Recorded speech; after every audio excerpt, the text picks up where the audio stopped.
जय श्री कृष्णा भक्तजनों, आज आपका एक बार फिर से स्वागत है हमारे चैनल आध्यात्मिक एस्ट्रो में। आज के प्रसंग में हम आपको सुनाने जा रहे हैं कार्तिक महात्म के तृतीय अध्याय की कथा।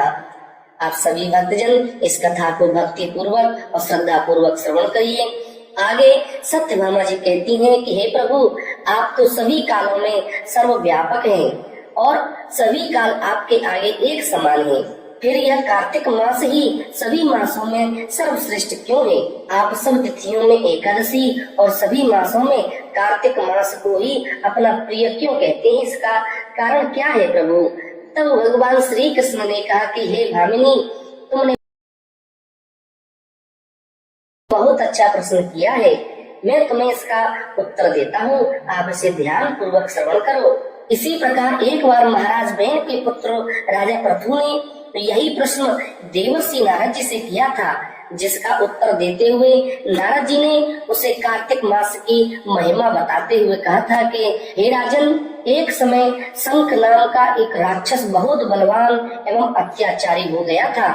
उसके अत्याचारों से तीनों लोकों में त्राही त्राही मच गई थी। उस शंखासुर ने स्वर्ग में निवास करने वाले सभी देवताओं पर विजय प्राप्त करके इंद्रादिक देवताओं एवं लोकपालों के अधिकारों को छीन लिया था। उससे भयभीत होकर समस्त देवता अपने परिवार के सदस्यों के साथ में सुमेरु पर्वत की गुफाओं में बहुत दिनों तक छिपे रहे थे। तत्पश्चात वे निश्चिंत होकर सुमेरु पर्वत की गुफाओं में ही रहने लगे।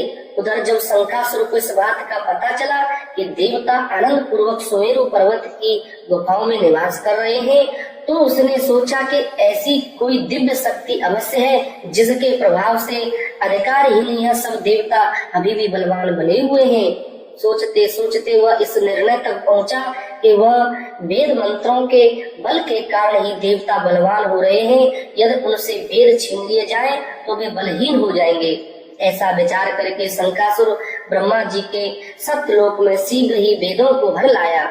उसके द्वारा ले जाए जाते हुए भय के कारण उसके मुख से जो वेद निकल करके जल में ही समा गए।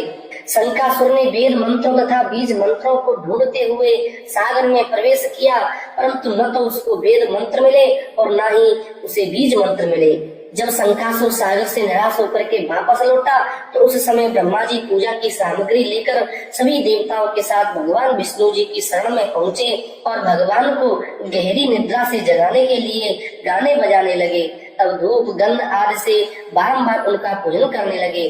धूप दीप नैवेद्य आदि अर्पित किए जाने पर भगवान की निद्रा टूटी और वह देवताओं सहित ब्रह्मा जी को अपना पूजन करते हुए देख करके बहुत प्रसन्न हुए तथा वे कहने लगे, मैं आप लोगों के इस कीर्तन एवं मंगलाचरण से बहुत प्रसन्न हूँ। आप अपना अभीष्ट वरदान मांगिए, मैं अवश्य प्रदान करूँगा। जो मनुष्य आश्विन शुक्ल की एकादशी से देवोत्थान एकादशी तक ब्रह्म मुहूर्त में उठ करके मेरी पूजा करेंगे, उन्हें तुम्हारी ही भांति मेरे प्रसन्न होने के कारण सुख की प्राप्ति होगी। आप लोग जो पाद्य अर्घ आचमन और जल आदि सामग्री मेरे लिए लाए हैं, वे अत्यंत गुणों वाली होकर आपका कल्याण करेगी। शंखासुर द्वारा हरे गए संपूर्ण वेद जल में स्थित हैं। मैं सागर पुत्र शंखासुर का वध करके उन वेदों को अभी आपको ला करके देता हूँ। आज से बीज मंत्र और वेदों सहित मैं प्रतिवर्ष कार्तिक मास में जल में विश्राम किया करूंगा। अब मैं मत्स्य का रूप धारण करके जल में जाता हूँ। तुम सब देवता भी मुनीश्वरों सहित मेरे साथ जल में आओ।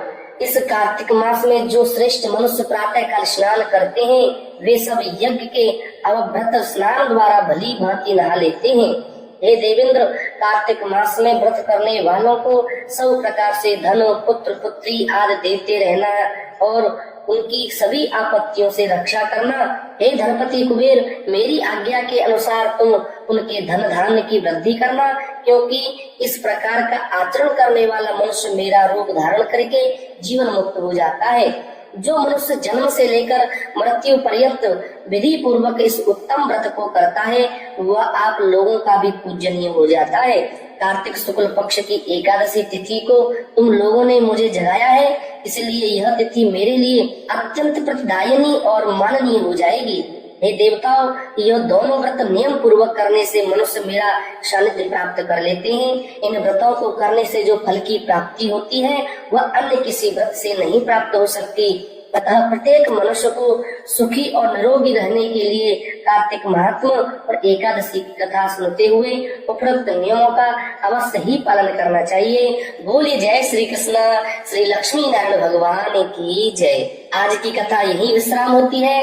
ऐसी ही सुंदर कथाएं श्रवण करने के लिए आप हमारे चैनल आध्यात्मिक एस्ट्रो को अवश्य सब्सक्राइब करें और बेल आइकन दबाना बिल्कुल ना भूलें।